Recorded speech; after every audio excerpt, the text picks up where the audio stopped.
জয়ন্তকে আমার লেখা করিডোরে অপেক্ষা।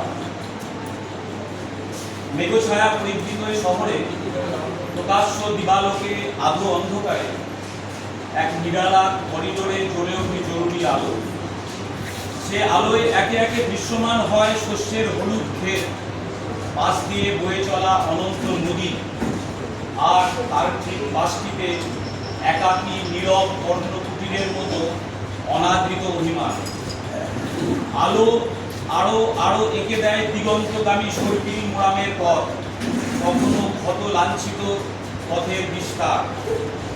অনিবার্য আলোয় দেখি ধস্ত ঘরের পাশে ফ্যাতলানো কুড়ি কাশফুল দাঁড়িয়ে আছে একা চূড়ন্ত রেলের পাশে।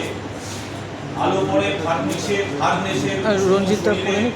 আলো পড়ে পদাতিক পায়ে, আলো পড়ে সীমারেখা বরাবর অনিকেত শ্রমিকের অনিচ্ছুক ঠিকানায়।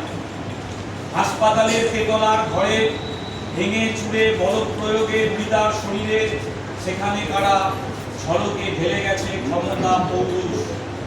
গেড়ে বসায় অকাল এ আবছায়ার ভিতরে এমনই আলো জ্বলে করিডোরে করিডোরে।